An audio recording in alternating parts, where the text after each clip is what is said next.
أعوذ بالله من الشيطان الرجيم ويستعجلونك بالسيئة قبل الحسنة وقد خلت من قبلهم المثلات وإن ربك لذو مغفرة للناس على ظلمهم وإن ربك لشديد العقاب ويقول الذين كفروا لولا أنزل عليه آية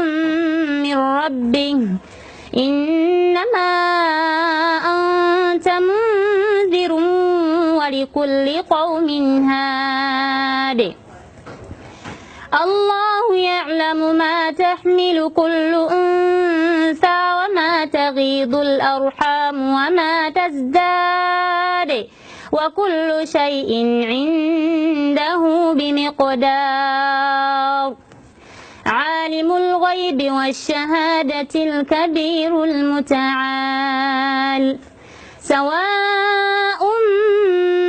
منكم من أسر القول ومن جهر به ومن هو مستخف بالليل وسارب بالنهار له معقبات من بين يديه ومن خلفه يحفظونه من أمر الله إن الله لا يغير ما بقوم حتى يغيروا ما بأنفسهم وإذا أراد الله بقوم سوءا فلا مرد له وما لهم من دونه من وال هو الذي يريكم البرق خوفا وطمعا وينشئ السحاب الثقال ويسبح الرعد بحمده والملائكة من خيفته ويرسل الصواعق فيصيب بها من يشاء وهم يجادلون في الله وهو شديد المحال له دعوة الحق والذين يدعون من دونه لا يستجيبون لهم بشيء إلا كباسط كفيه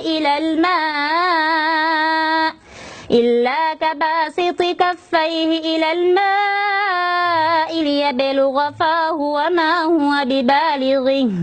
وما دعاء الكافرين إلا في ضلال ولله يسجد من في السماوات والأرض طوعا وكرها وظلالهم بالغدو والآصال قل من رب السماوات والأرض قل الله قل أفاتخذتم من دونه أولياء لا يملكون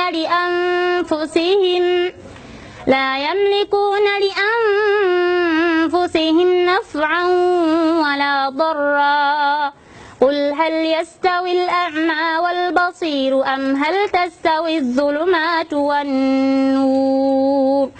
أم جعلوا لله شركاء خلقوا كخلقه فتشابه الخلق عليهم قل الله خالق كل شيء وهو الواحد القهار أنزل من السماء ماء فسالت أودية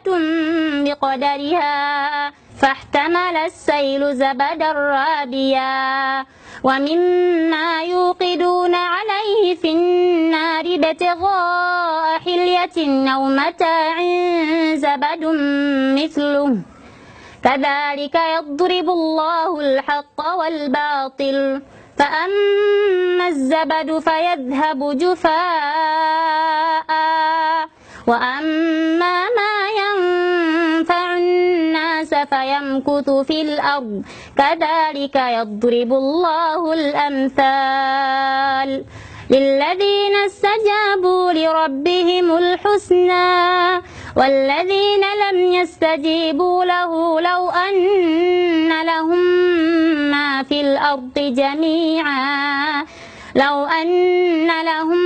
ما في الأرض جميعا ومثله معه لافتدوا به